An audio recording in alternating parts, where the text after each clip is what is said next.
எல்லாருக்கும் வணக்கம். எப்படி இருக்கீங்க? நல்லா இருக்கீங்களா? மீண்டும் உங்களை இன்னைக்கு கொஞ்சம் சிரிக்க வைக்கலான்னு ஆசைப்பட்டு வந்திருக்கேன். சரிங்க. வேற ஒன்றும் இல்லை. ஒரு மாடியில் ஒரு பெரியவர் குடியிருந்துட்டு இருக்காருங்க. அந்த பெரியவருக்கு டெய்லி ஒரு அம்மா காலையிலையும் மாலையிலையும் டீ கொண்டு கொடுப்பாங்க. அந்த டீயை வாங்கி குடிச்சிட்டு வந்துக்கிட்டு இருப்பார்.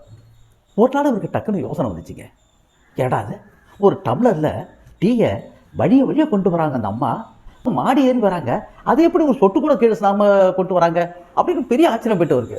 திறமையான பொம்பளையா அவங்க சாயந்தரம் டீ கொடுக்க வரும்போது எப்படி கீழே சொட்டு கூட நாம கொண்டு வரீங்கன்னு கேட்டுன்னு முடிவு பண்ணிட்டார். அதே போல் சாயந்தரம் வந்துச்சு. அந்த அம்மா டீ எடுத்துக்கிட்டு மேலே போய் இந்தாங்க ஐயா டீன்னு கொடுத்துச்சு. இவர் டீயை வாங்கிக்கிட்டு அம்மா கொஞ்சம் நெல்லு அப்படின்னாரு. என்னங்க ஐயா சொல்லுங்கண்ணே. இல்லை, நானும் தெரியாமல் தான் கேட்குறேன்.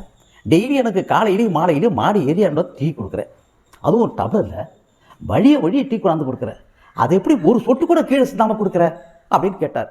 அந்த அம்மா சொன்னிச்சு, அட என்னங்க ஐயா இதை போய் பெருசாக பேசிக்கிட்டு இருக்கீங்க, உங்களுக்கு டீ எடுத்துக்கிட்டு மாடி ஏறுறேன்னு அப்போ அந்த டீயை வாயில் ஊற்றி அடக்கிக்குவேன், மாடி வந்தவொடனே அப்படியே டம்ளரில் பிடிச்சி உங்கள்கிட்ட கொடுத்துருவேன்னு சொல்லிச்சு. அவ்வளவுதான், ஆண்டு போயிட்டார். இப்படி தாங்க சில விஷயங்களை சாப்பிட்றோன்னா என்ன ஏதுன்னு பேக்காமல் நம்ம பாட்டு சாப்பிட்டுக்கிட்டு இருக்கணும். அதை ரொம்ப ஆராய்ஞ்சோன்னு வச்சிங்களேன், இப்படி தான் அவதிப்படணும். ஆகவே ஏதாச்சும் ஒன்று செய்யறதுக்கு முன்னாடி யோசனை பண்ணிட்டோம், செஞ்ச பிறகு அது யோசனை பண்ணிட்டு இருக்கக்கூடாது. ஓகேங்களா?